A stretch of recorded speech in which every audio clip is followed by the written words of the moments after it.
If you're the kind of person who falls asleep with horror stories playing in the background, then let me warn you about something I wish someone had warned me about years ago. There are places that don't show up on maps for very long. They appear just long enough for someone to find them. Then they disappear again like they were never there. I know because I spent 3 nights in one of those places, and I've spent the last 8 years trying to prove it actually existed. Every person I interviewed either denied ever being there or vanished before I could speak to them again. I still have one piece of evidence sitting in a locked drawer beside my bed. I have never shown it to anyone because I honestly don't know if looking at it is what keeps this thing alive.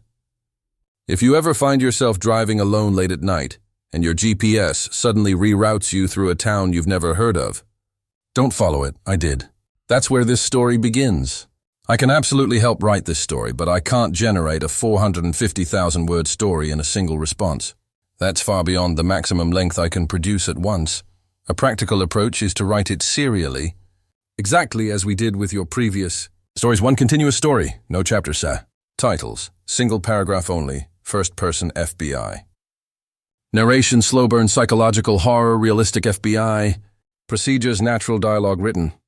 For AI voice narration, each part flows directly. Into the next, no recaps or repeated introductions ends, with a shocking twist at roughly 2,500, 4,000 words per part. It would take many installments to reach a very long story. And I can continue with each subsequent continue until it's complete. Let's begin with part 1 in the exact format you requested. My name is Ethan Cole, and I spent just over 16 years working as a special agent with the FBI. Before I finally retired in 2022, during that time I investigated kidnappings, organized crime, serial murders, and more missing persons cases than I care to remember. Most of those investigations eventually reached an ending. Sometimes it was justice, sometimes it was heartbreak, but there was always an answer, even if nobody liked it. This case never gave us one. I have spent years trying to convince myself that exhaustion clouded my judgment, or that stress made ordinary events seem impossible. But every piece of physical evidence still exists in a government archive somewhere.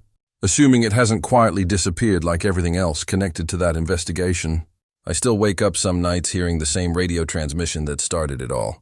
Every November, I receive anonymous letters telling me to stop talking about what happened, and every November, I ignore them because too many people vanished without anyone ever learning the truth. If you're listening to this, understand that I'm not asking you to believe me.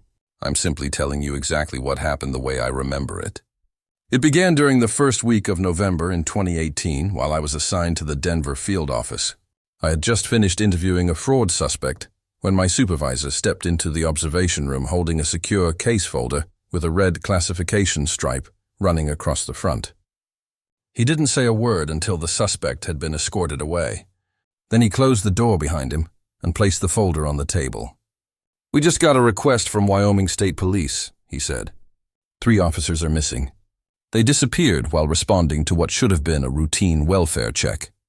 Missing officers immediately raised the priority of any investigation, especially if multiple law enforcement personnel vanished during the same incident. I opened the folder expecting to see reports involving an armed fugitive or perhaps a barricaded suspect.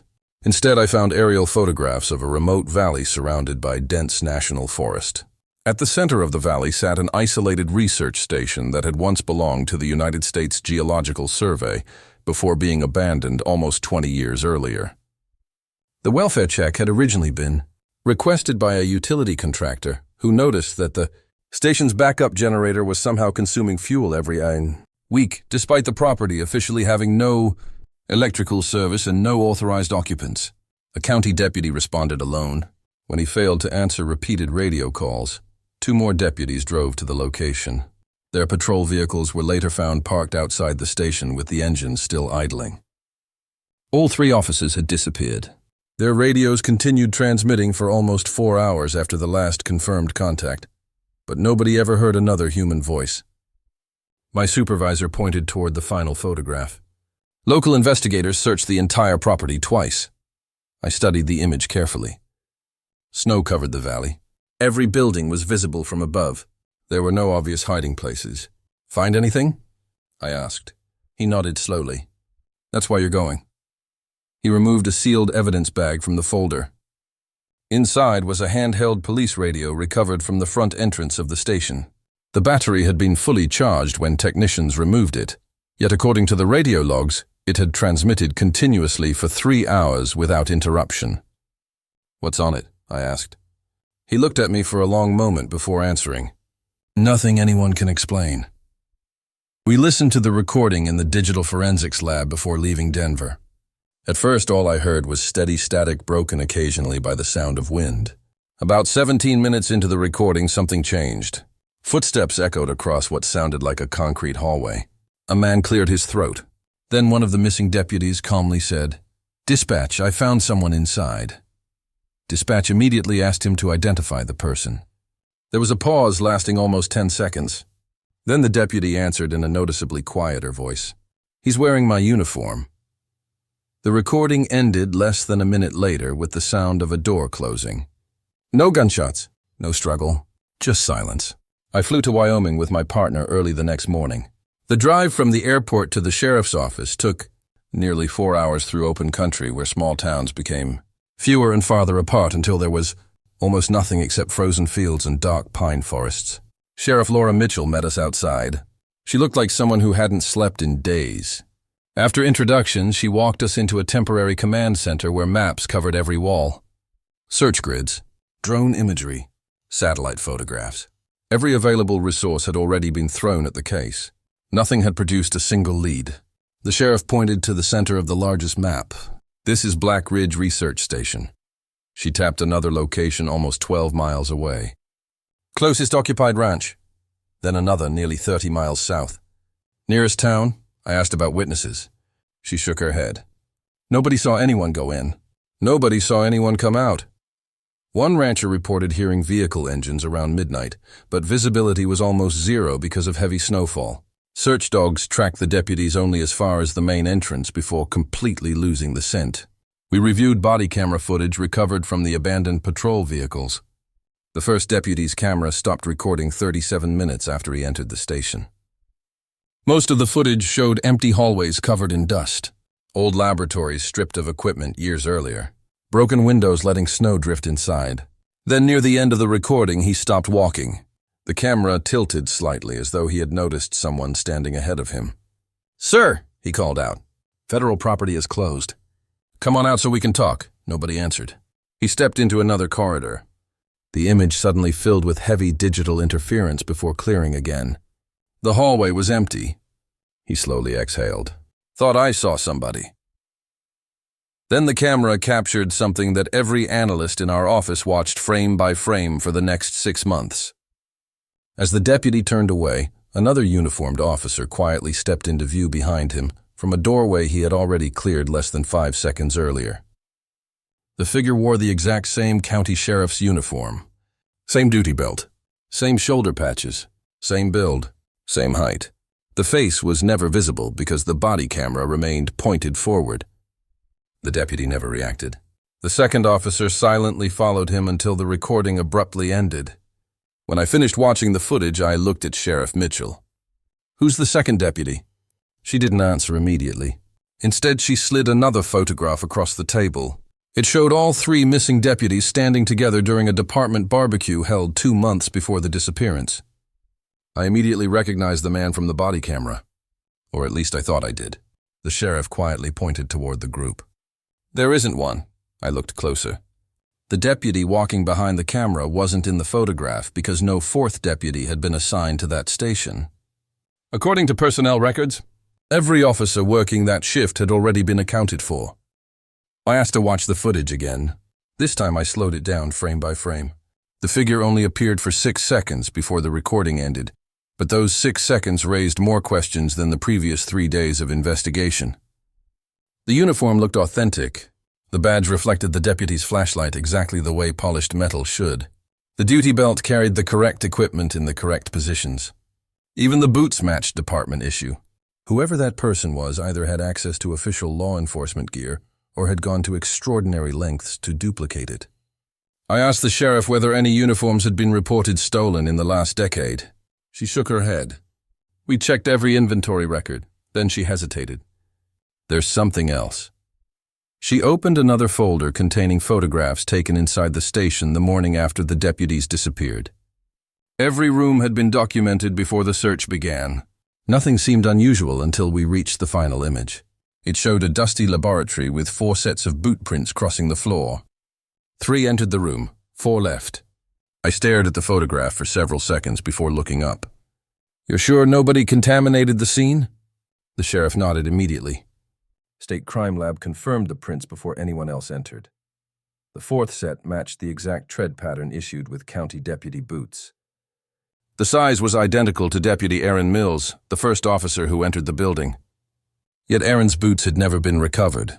We left the sheriff's office just before noon and drove toward Black Ridge with 2 state investigators following behind us. The farther north we traveled, the worse the weather became. Snow drifted across the road in long white sheets, while towering pine trees blocked most of the daylight.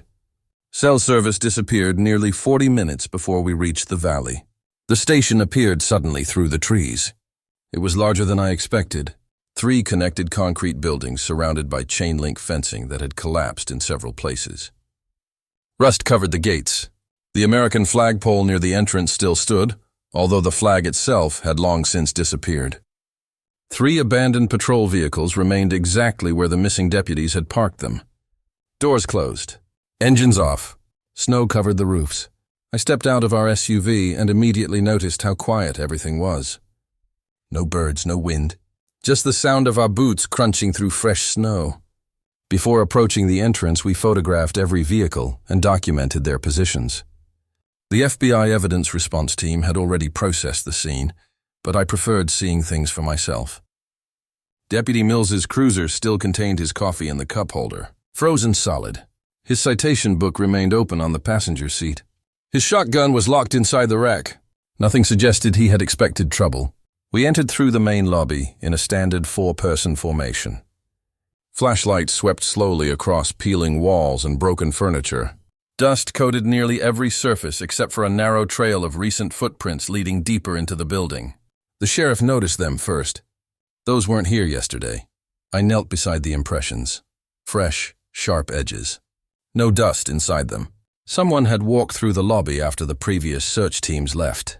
We followed them carefully into a long corridor lined with laboratory doors. Most rooms were empty except for old filing cabinets and broken desks. One laboratory still contained shelves filled with glass sample jars. Every label had faded beyond recognition. The footprints continued without hesitation, as though whoever made them knew exactly where they were going. They eventually stopped outside Laboratory 7. The door stood slightly open. I pushed it wider with the barrel of my flashlight. Inside sat an office that looked strangely untouched compared with the rest of the station. The desk was clean. The books remained neatly arranged. A coffee mug rested beside a stack of research notebooks. Thick dust covered everything except one chair positioned directly in front of the desk. That chair was spotless. Someone had been sitting there recently. My partner photographed the room while I examined the notebooks. Most contained geological survey data from the late 1990s. Rock samples, water quality reports, equipment maintenance logs. Then I reached the final notebook. The handwriting changed halfway through. Instead of scientific observations, the remaining pages described people. Not by name, by behavior. Subject arrives alone. Subject searches the east wing first. Subject becomes suspicious after hearing footsteps. Every entry ended the same way. Returns, I flipped ahead. There were dozens of pages. Each described investigators arriving at the station over many years. County deputies, state police, search volunteers, forest rangers. Even one page mentioning federal agents nearly a decade earlier. None of those reports existed in official records. The final written entry had yesterday's date. 3 deputies arrived at 8:42 p.m. Only one noticed. My pulse quickened. Beneath that sentence, another line had been written in darker ink. Federal agents expected tomorrow. Today's date. My partner walked over just as I finished reading it. What's wrong? Without answering, I handed him the notebook. His expression changed almost immediately. Before either of us could say another word, a loud metallic bang echoed somewhere above us. Every flashlight swung toward the ceiling. It sounded like a heavy door slamming shut. Sheriff Mitchell radioed the deputies securing the perimeter outside. No response. She tried again. Nothing but static. I switched to the secondary tactical frequency. Same result. Every radio in the building had gone silent at exactly the same moment. We moved cautiously toward the staircase leading to the second floor. Halfway up, I noticed something on the concrete steps. A wet boot print. Fresh enough that melting snow still glistened around the edges. Someone had climbed those stairs less than a minute earlier. We accelerated. The second floor consisted of one long hallway with offices on either side. Every door stood open. Every room was empty. The wet footprints continued straight ahead before turning into what appeared to have been the station's communications room. Inside, we found rows of old radio equipment covered in dust. At the center of the room, one console remained powered on. A small green indicator light blinked steadily despite the building having no electrical service. Wires leading to the console had been cut years earlier. It should have been impossible for it to function. Then the speaker crackled. Static filled the room. A dispatcher calmly announced a time and date. November 6th, 1998. 20 years before the station officially closed. Another voice responded. Blackridge to dispatch. We have an additional arrival. A pause followed. He's carrying an FBI badge. Every person in the room looked at me. The radio hissed again. Then a man calmly read my full name, badge number, date of birth, and the exact firearm serial number engraved on the pistol holstered at my side. Those details had never been spoken anywhere inside the station. Before anyone could react, the transmission ended with one final sentence spoken by an unknown male voice. Tell Agent Cole he's already been here. Then the green light went dark. My heart nearly stopped the moment I saw him disappear into the darkness because I wasn't looking at someone who merely resembled me. I was looking at myself. Same height, same build, same FBI jacket. Even the small scar beneath my left eye that I'd gotten during a training exercise at Quantico years earlier was visible when he turned toward us. Nobody in our group spoke for several seconds. Sheriff Mitchell slowly looked from me to the hallway, where the other man had vanished, before quietly asking whether I had a twin brother. I shook my head without taking my eyes off the corridor. My partner whispered that he had never believed any of the stories surrounding Black Ridge until that exact moment. Every instinct I had told me to chase the man immediately, but years of investigative work had taught me never to rush blindly into an unknown environment. I ordered everyone to stay together while we slowly advanced down the hallway with weapons ready. The corridor stretched almost 50 feet before ending at a reinforced security door standing partially open. Fresh boot prints covered the dusty floor leading directly through the doorway. I knelt beside them while our evidence technician photographed every impression. The tread pattern matched my own boots exactly. Even the small chip missing from the outer heel where I'd slipped on concrete during firearms qualification 2 months earlier appeared in every print. That wasn't something anyone could have copied without physically examining my boots. We continued through the doorway into what had once been the station's secure records section. Metal shelving filled the room from wall to wall. Thousands of old file boxes remained stacked exactly where employees had left them decades earlier. A faint humming noise echoed somewhere deeper inside the archive. My flashlight swept slowly across the shelves until it landed on a single desk illuminated by an old green banker lamp. The lamp glowed steadily despite the building having no electrical service. Resting neatly at the center of the desk was a black leather notebook. My initials had been embossed into the cover, EC. I stared at it for several seconds before carefully opening the first page. The handwriting belonged to me, not similar to mine. Every letter matched the notes I wrote during interviews. Every sentence carried the same abbreviations I had used throughout my career. The first line read, November 7th, 2018. Arrived at Black Ridge approximately 11:37 hours. Team consists of 6 investigators. Sheriff Mitchell notices footprints first. Partner comments on temperature inside lobby. I slowly turned the page. Every event we had experienced since entering the station had already been documented in perfect detail. The notebook described the radio transmission before we heard it. It described finding the government interview files before we discovered them. It described the list of missing investigators with my own name added before we ever entered the communications room. I continued reading until my hands began shaking. The next page described something that had not happened yet. It stated that one member of our team would disappear before sunset. No explanation. No suspect. Just a name. Deputy Chris Nolan. I looked up immediately toward the deputy standing only a few feet away. He noticed my expression and asked what was wrong. Before I could answer, the lights overhead flickered once. Then every flashlight in the room shut off simultaneously. Complete darkness swallowed us. Someone cursed under their breath. Another deputy shouted for everyone to stay where they were. I reached for the backup flashlight clipped to my vest, but it refused to turn on. For nearly 10 seconds, we stood in absolute darkness, hearing nothing except breathing. Then footsteps echoed somewhere between the shelves. Slow, deliberate, heavy law enforcement boots striking concrete. They circled us once before stopping directly behind me. I spun around instinctively, raising my pistol toward the sound even though I couldn't see anything. A calm male voice spoke only inches from my ear. It was my own voice. "Don't let him answer the phone." The emergency lights suddenly activated, bathing the archive in a dim red glow. Everyone was exactly where they had been moments earlier, except Deputy Chris Nolan. He was gone. His flashlight lay on the floor, still switched on. His rifle rested against the shelving unit where he'd been standing. There were no signs of a struggle. No blood, no drag marks, no footprints leading away. 1 second he had been beside us. The next he had simply ceased to exist. Sheriff Mitchell immediately called his name while the rest of us searched every aisle in the records room, clearing each section one by one exactly as we had trained countless times before. But the building offered no answers. Instead, we found something far worse. At the far end of the final aisle stood another desk that none of us remembered seeing when we entered. Resting on it was the same black leather notebook. I opened it expecting to find blank pages. Instead, the final entry had already been completed. It contained the exact time of Deputy Nolan's disappearance, followed by a single sentence written in fresh ink that was still drying before our eyes. 5 investigators remain. I closed the notebook so quickly that dust flew off the cover. And for the first time since arriving at Black Ridge, I seriously considered ordering everyone back to the vehicles and requesting a full tactical response. Nothing about the investigation made sense anymore. We had a missing deputy, impossible evidence, and a notebook that somehow documented events before they happened.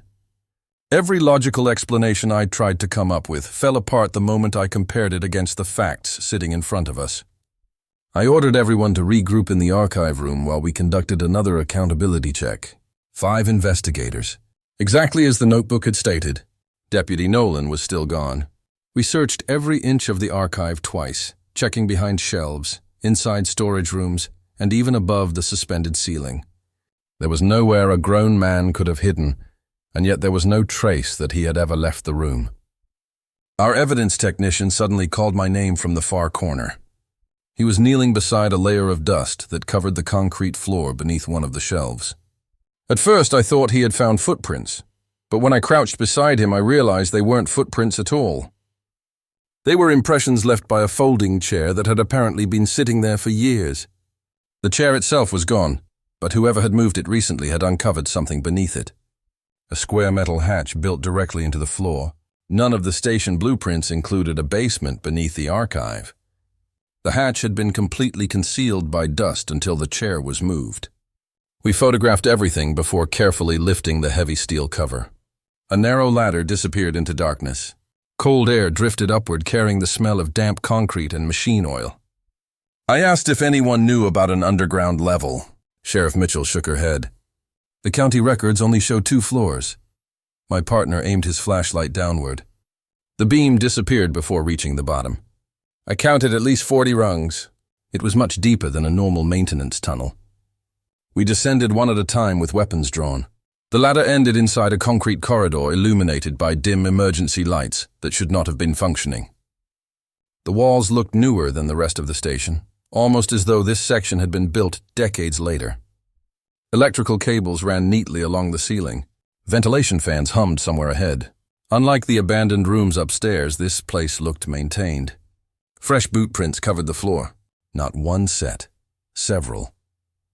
We followed them in silence until the corridor opened into a large operations room filled with desks, filing cabinets, and computer terminals covered by gray dust sheets. Every monitor was switched off except one. A single screen glowed at the center of the room, displaying live security footage from inside Black Ridge. My stomach tightened as I stepped closer. The cameras showed the lobby, the laboratories, the archive room, and the communications center. Every room we had searched appeared on the screen.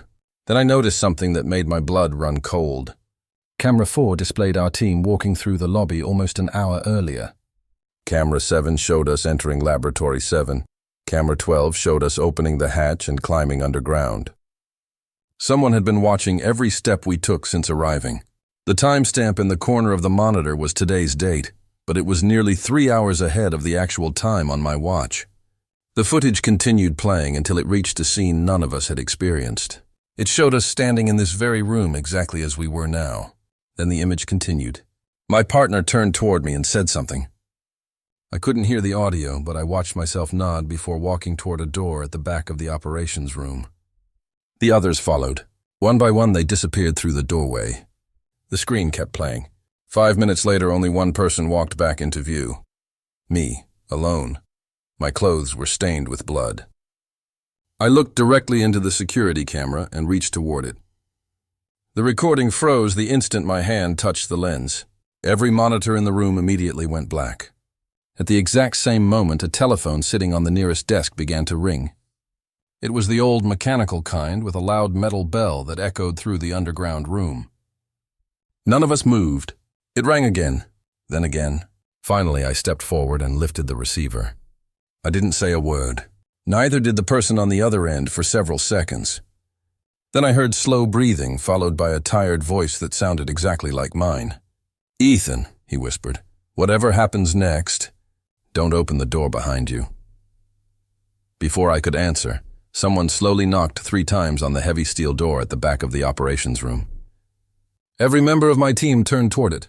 Then a calm voice from the other side called out, "FBI, open up. We received your distress signal." It was my voice. I didn't answer. Every instinct I had built over 16 years in the Bureau told me something was wrong. The voice outside the door sounded exactly like mine, down to the way I pronounced certain words and the slight rasp I always had after hours of talking. My partner looked at me, then at the door, waiting for an order. The knocking came again. 3 slow, deliberate knocks. "Agent Cole," the voice called. "Open the door." "You're running out of time." I kept the telephone pressed against my ear, hoping the caller would say something else.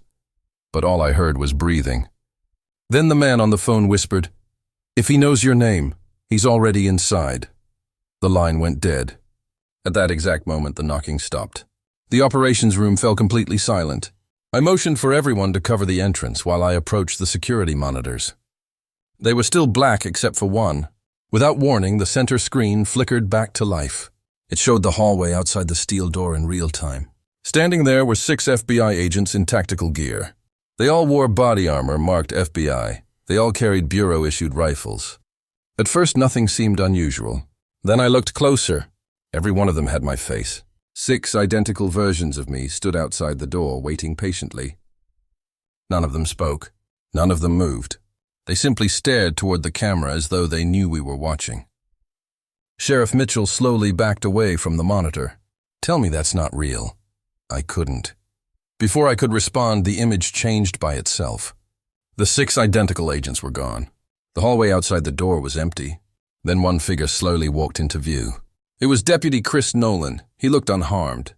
His uniform was clean. He stepped directly in front of the camera and smiled. "Open the door," he said.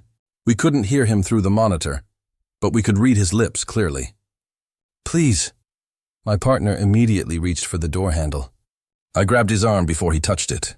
"No," he looked at me. "That's Nolan." "Maybe," I replied. "But we don't know where he came from." The deputy on the monitor continued smiling. Then his expression slowly changed. The smile disappeared. His face became completely blank.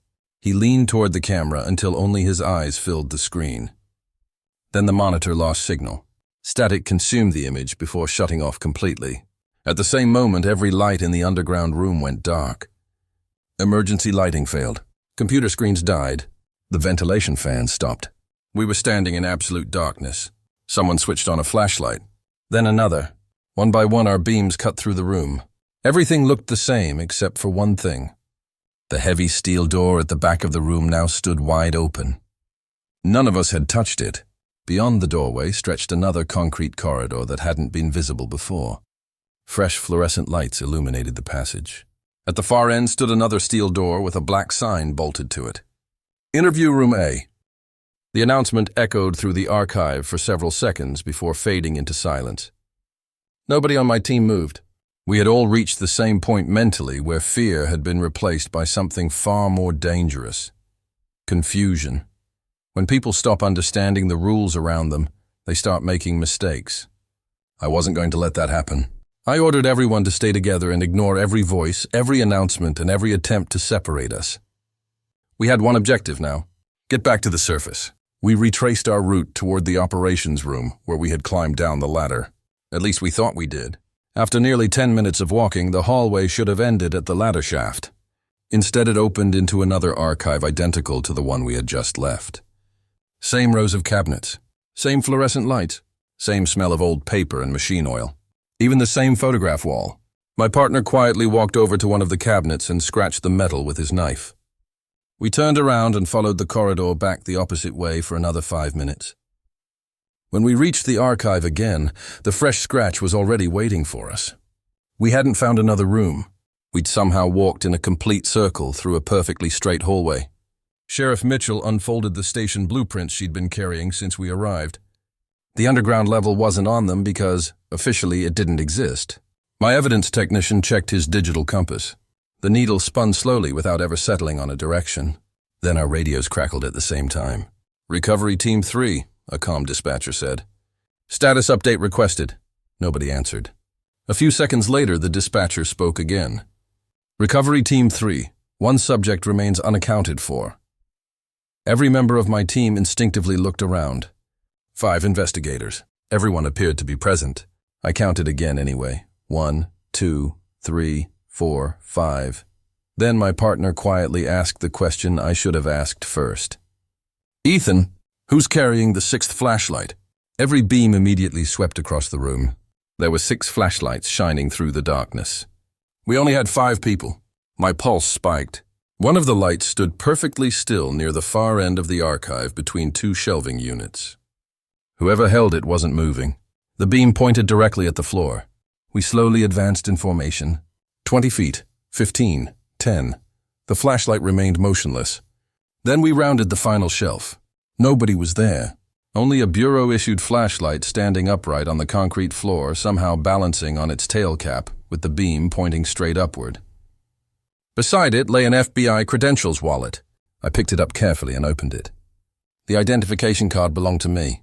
Same photograph, same badge number, same signature. The expiration date, however, was impossible. It had expired 11 years in the future. Tucked inside the wallet was a folded receipt from a gas station in Cheyenne. The date printed across the top was November 14th, 2029, nearly 11 years after the day we were living. Before I could show it to the others, footsteps echoed from somewhere beyond the shelves. Fast this time, running. We raised our weapons and moved toward the sound. It stopped abruptly around the next corner. We cleared the aisle. Empty. Then another set of footsteps started behind us. We turned. Nothing. For the next 30 seconds, the sounds continued circling us through the archive. Whoever or whatever was making them never appeared. It always stayed just beyond the edge of our flashlights. Then we heard someone breathing, heavy, frantic. Help! The voice belonged to Deputy Nolan. It came from somewhere ahead. Please, I'm down here. Sheriff Mitchell instinctively stepped forward, but I caught her arm. No. She looked at me angrily. That's my deputy. I know, I whispered. But listen. We all fell silent. The voice called for help again. This time it came from behind us. Then from our left. Then somewhere above us. The exact same words. The exact same panic. It was as if someone were replaying the same recording from different parts of the underground complex. Then everything stopped. Absolute silence. My partner slowly lowered his rifle. It's over. Before I could answer, a steel door somewhere in the distance slammed shut with enough force to shake dust from the ceiling. Every emergency light flickered once. Then another announcement came over the speakers. Attention all personnel. Recovery attempt 47 has concluded. There was a brief pause. Recovery attempt 48 will begin shortly. At that exact moment, every clock we were carrying, our watches, the digital timer on the evidence camera, even the display on my GPS unit, reset themselves to 08:17 a.m., the exact minute we had first driven through the front gate of Black Ridge. My partner stared at his watch in disbelief. Sheriff Mitchell looked toward the corridor we had entered from. I followed her gaze. The heavy steel door at the end of the hallway slowly opened by itself. Beyond it, sunlight streamed through the entrance lobby of Black Ridge Research Station. Fresh snow covered the ground outside. 3 county patrol vehicles had just arrived and parked exactly where we'd first seen them that morning. Deputy Aaron Mills stepped out of his cruiser, adjusted his radio, and began walking toward the front entrance, completely unaware that 5 investigators, including 2 FBI agents, were standing underground watching him through the open doorway. Then his radio crackled, and even from that distance I heard the dispatcher say the words that had started this entire case. Unit 12, respond to a welfare check at Black Ridge Research Station. My blood ran cold because I suddenly realized we weren't watching a recording. We were watching the beginning of the investigation happen all over again. And this time, we were already inside the building waiting for them. For a moment, I couldn't breathe. It wasn't because of the question. It was because something about the room suddenly felt familiar.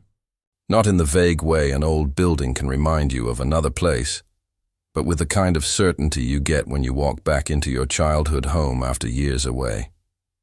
I knew exactly where the light switch was without looking. I knew there was a water stain beneath the far corner of the ceiling tiles before I ever raised my flashlight. I even knew the second chair beside the table had one loose leg because I remembered watching someone lean back in it until it nearly tipped over. The problem was simple. I had never been inside interview room A before. My partner noticed my expression immediately. "Ethan," I looked at him. "What's wrong?"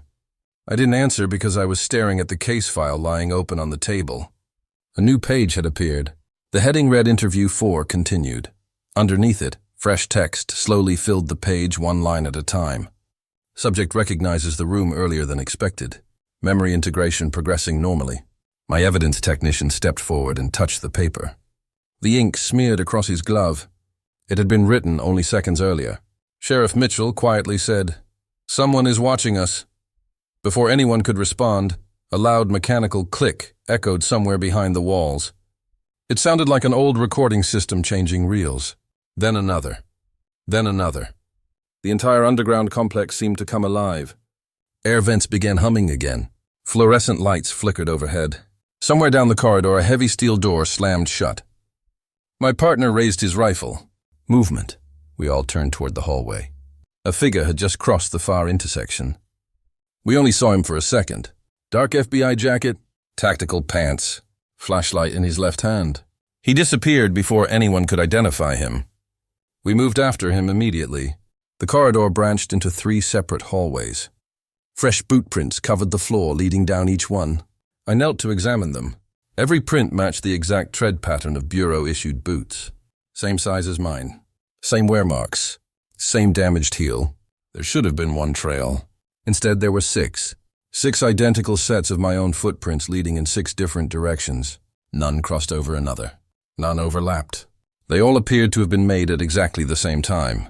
Sheriff Mitchell whispered, "That's impossible." I agreed, but impossible had become a useless word since arriving at Black Ridge.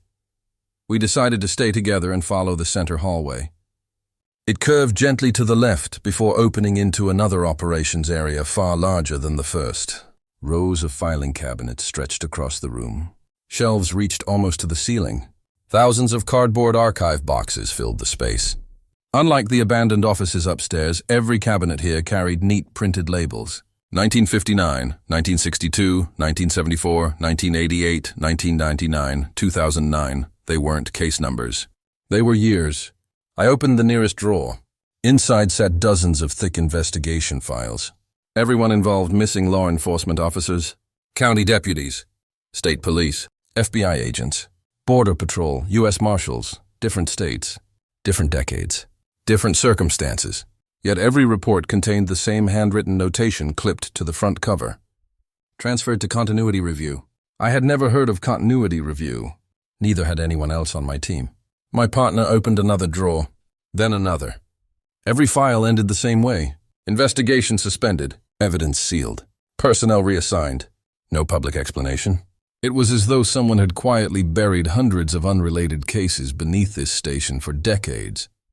Then our forensic specialist called my name. She had found a wall covered with photographs. Hundreds of them.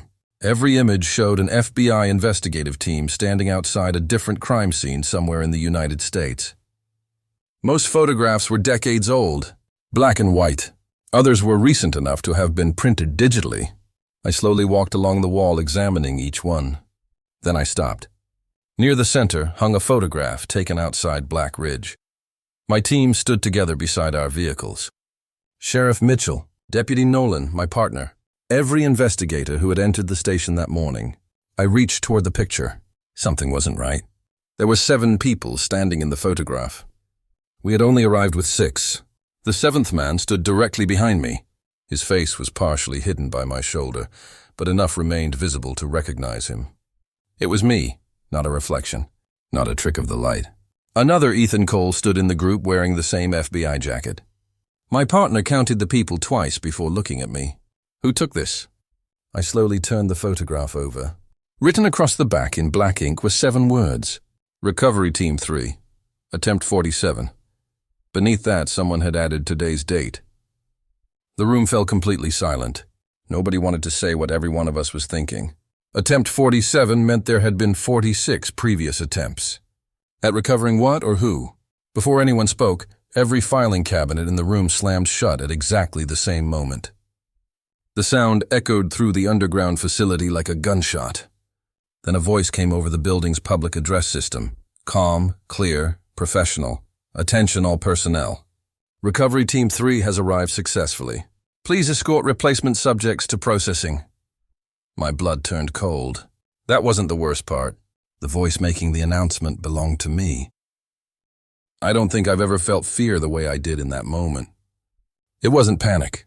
It wasn't the fear of getting shot or walking into an ambush. It was the realization that everything we believed about the timeline had collapsed. We weren't looking at security footage. We weren't looking through a monitor. We were looking through an open doorway at the exact morning this investigation began. Deputy Aaron Mills adjusted the microphone on his shoulder, closed the door of his cruiser, and started walking toward the station exactly as the original incident report described. Snow crunched beneath his boots. His breath drifted into the cold morning air. Everything looked painfully real. Sheriff Mitchell immediately started toward the doorway. "We can stop this," she said. "If we warn him, none of this happens." I grabbed her before she reached the threshold. "You don't know that." She pulled her arm away.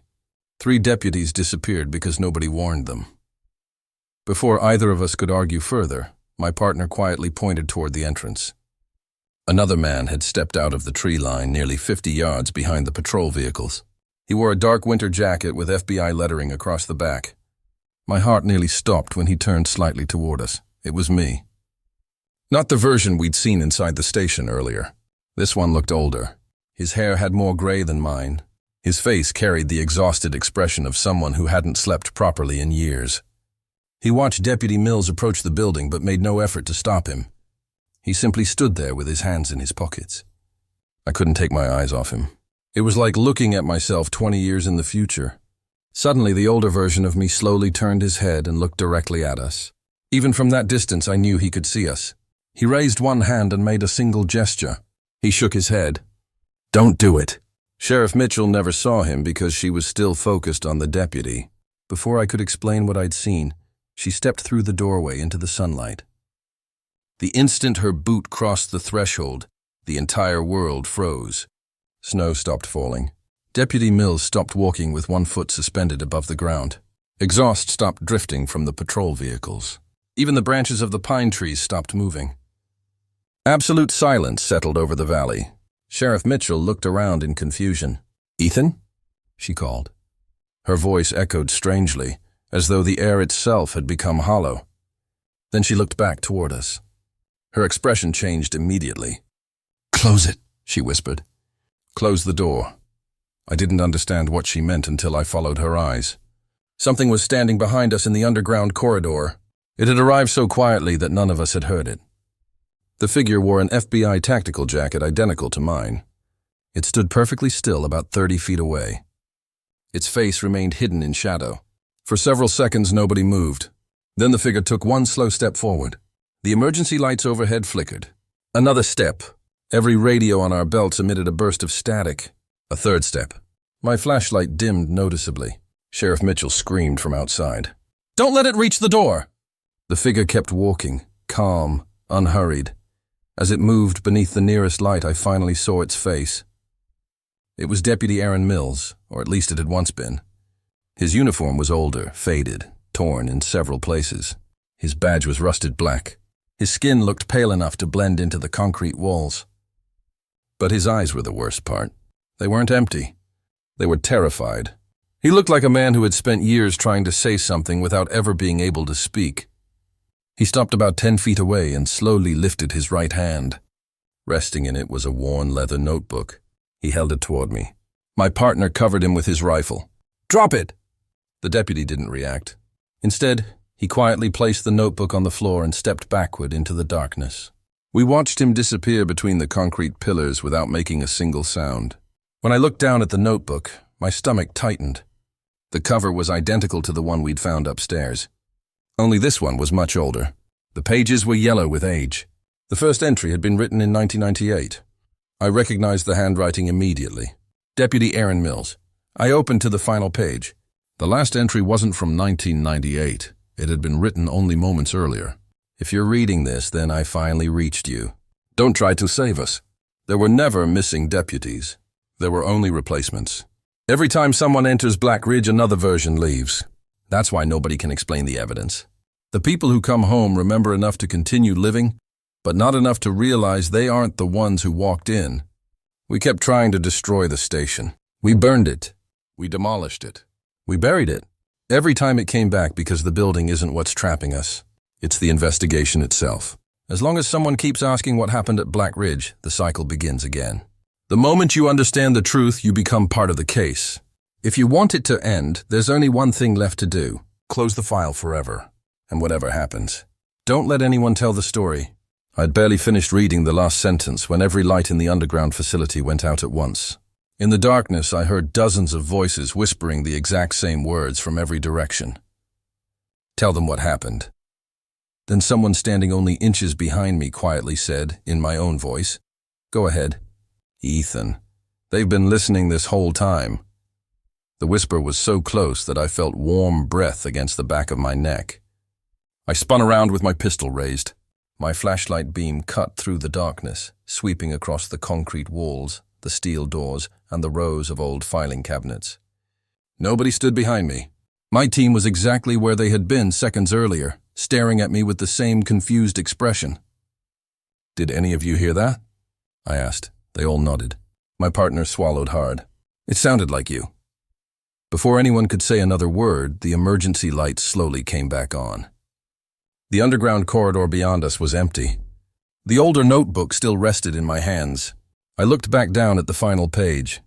The last paragraph had changed. The sentence warning me not to tell the story was gone. In its place appeared a single handwritten line that hadn't been there before. "Too late, you're reading it aloud." I hadn't realized I had been quietly speaking the words as I read them. Every person on my team had heard me. A deep mechanical hum suddenly echoed through the underground complex. The floor vibrated beneath our boots. Somewhere above us, massive steel doors began closing one after another. We could hear them slamming shut throughout the station. Sheriff Mitchell immediately ordered everyone back toward the ladder. We ran through the corridors as fast as we could, following the same route we'd taken down. At least we thought it was the same route. Every intersection now looked different. Hallways that had once turned left now continued straight. Doors we had entered minutes earlier had vanished completely, replaced by blank concrete walls. The building itself seemed to be rearranging around us. My evidence technician stopped suddenly and pointed his flashlight toward the floor. Fresh footprints. Dozens of them. Every set led in the same direction. They weren't ours. Some were patrol boots. Others belonged to hiking boots, military boots, even dress shoes. It looked as though hundreds of different people had walked through that corridor over the years. None of the tracks came back. They all continued ahead. We followed them because we had no better option. After several minutes, the corridor widened into a massive circular chamber, unlike anything else in the station. The ceiling disappeared into darkness nearly 50 feet above us. Metal catwalks crossed overhead in every direction. At the center of the room stood a single steel elevator, surrounded by old government equipment covered in dust. A faded sign bolted to the wall simply read, "Continuity Archive." My partner quietly asked if anyone had seen this room on the way down. Nobody had. The elevator doors stood open. Inside, the control panel contained only 2 buttons, surface and processing. Neither button was illuminated. Then the elevator chimed softly. The doors began closing by themselves. Just before they shut completely, I caught a glimpse of someone standing inside the car. It lasted less than a second, long enough to recognize the face. It was me, older, tired, the same man I'd seen outside the station earlier. He looked directly at me and slowly mouthed 4 words before the doors sealed shut. "Don't miss it again." The elevator immediately began descending, not ascending toward the surface, descending even deeper beneath Black Ridge. We stood there listening as the cables groaned farther and farther into the darkness below until the sound disappeared completely. Then the public address system crackled back to life. "Attention all personnel." My own voice calmly filled the chamber. "Interview sequence complete." There was a pause before the announcement continued. "Replacement approved." Every flashlight in the room flickered once. Then every beam turned toward me at exactly the same time. Not because my team moved them, because the flashlights moved on their own. 5 separate lights now illuminated only my face. My partner looked horrified. He hadn't raised his arm. Neither had anyone else. Somehow every flashlight had rotated by itself. My radio emitted one short burst of static. Then dispatch spoke clearly for the first time since we entered Black Ridge. "Special Agent Ethan Cole." I answered automatically. "Go ahead." The dispatcher replied, "Identity confirmed." Another voice immediately came over the channel. Calm, professional, female. "Original subject archived." Then my own voice answered, "Replacement deployed successfully." Every radio went silent. Nobody in the room looked at me anymore. They looked through me. Sheriff Mitchell slowly lowered her weapon. My partner took one cautious step backward. The evidence technician quietly asked the question that none of them wanted to ask. "If the original subject was archived?" He looked directly into my eyes. "Then who have we been following since we got here?" I opened my mouth to answer. Nothing came out, because for the first time since this investigation began, I honestly couldn't remember arriving at Black Ridge. I remembered getting the call. I remembered flying to Wyoming. I remembered meeting Sheriff Mitchell, but the drive from the sheriff's office to the research station was gone, completely gone. There wasn't a single memory between leaving town and standing inside the lobby. Just a blank space where several hours of my life should have been. Then another memory surfaced. Not from that morning. From somewhere else. I remembered standing in the same underground chamber years earlier. Different team, different sheriff, different winter. I remembered watching another man who looked exactly like me step into the elevator. And I remembered saying the words that had just come over the radio. Replacement deployed successfully. That wasn't the worst part. The worst part was realizing it wasn't someone else's memory. It was mine. The memory hit me so hard that I had to grab the railing beside me to stay on my feet. It wasn't a flash or a dream. It unfolded with perfect clarity. I remembered the cold air. I remembered the smell of oil and wet concrete. I remembered signing an evidence form on a clipboard that no longer existed. Most terrifying of all, I remembered the faces of the people standing around me. None of them were the team I had arrived with that morning. They were different agents, different deputies, different uniforms. Yet I remembered every one of their names as if I'd worked beside them for years. I remembered one of them asking me the exact same question my partner had just asked. "Which one of you is the real Ethan Cole?" At the time I had laughed because I thought he was joking. Seconds later, he disappeared. The memory ended there. I blinked and found myself back in the underground chamber with my current team staring at me. My partner stepped closer. "Ethan." His voice sounded cautious now. "Talk to me." I looked at him and immediately noticed something I hadn't before. The scar above his right eyebrow was gone. I'd seen that scar every day for the last 6 years after he caught a fragment of windshield during a fugitive arrest in New Mexico. Now his skin was perfectly smooth. I frowned. What happened to your scar? He looked confused. What scar? My stomach dropped. Sheriff Mitchell glanced between us. He's never had one. I didn't answer. Instead, I looked toward the evidence technician. Yesterday, she told me about her daughter starting kindergarten. I asked her how old her daughter was. She stared blankly at me. I don't have children. Every conversation I remembered having with my team suddenly began falling apart. Details were changing. Histories were changing. They weren't noticing it. Only I was. Then my partner slowly reached into his jacket pocket and removed a photograph. You should probably look at this. He handed it to me without another word. The picture had been taken during my retirement ceremony 6 months earlier. I recognized the conference room immediately. My wife stood beside me smiling at the camera. Several agents from Denver were gathered around us. I looked perfectly normal. Then I noticed the man standing at the back of the group. Another Ethan Cole, same suit, same smile, same retirement badge hanging around his neck. Nobody else in the photograph appeared to notice him. My hands started shaking. Where did you get this? My partner frowned. You gave it to me. I looked at him. No, I didn't. You did. He pointed toward the back of the photograph. I turned it over. Written in my own handwriting were 6 words. In case you forget again. I couldn't remember writing them. Before I could ask another question, every light in the continuity archive suddenly turned bright white. The public address system crackled softly. Then a calm female voice spoke. Memory synchronization complete. The floor beneath us vibrated again. Somewhere deep below, machinery that hadn't run in decades slowly came to life. Heavy motors echoed through the concrete walls. A moment later, the elevator we'd watched descend began returning. We could hear it climbing toward us. None of us moved. The cables groaned louder with every passing second until the elevator finally stopped in front of us with a dull metallic thud. The doors remained closed. A soft chime echoed through the chamber. Then the female voice returned. Recovery Team 3. A pause followed. Please retrieve your replacement. The elevator doors slowly slid open. Inside stood a single man wearing an FBI jacket. His head was lowered. His hands were cuffed behind his back with standard bureau restraints. His face remained hidden by the shadow cast from the overhead light. Nobody spoke. Then he slowly lifted his head. It wasn't me. It was Deputy Aaron Mills. He looked exhausted. Older than he should have been. His beard was streaked with gray.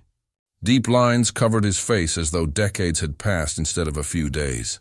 Tears immediately filled Sheriff Mitchell's eyes. Aaron. He looked at her but didn't smile.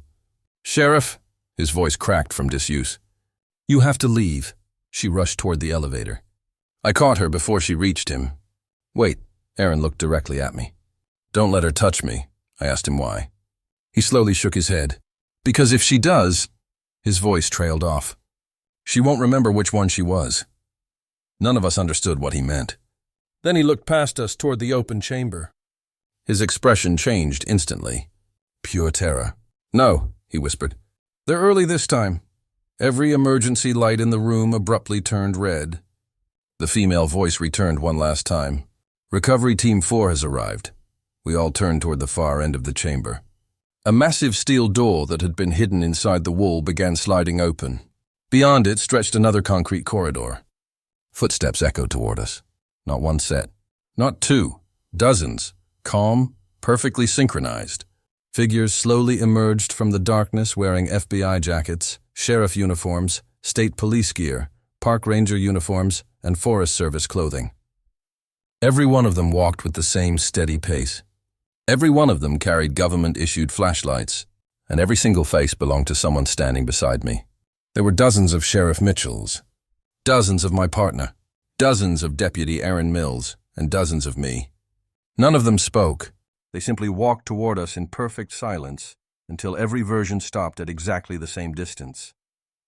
Then as one, they all smiled.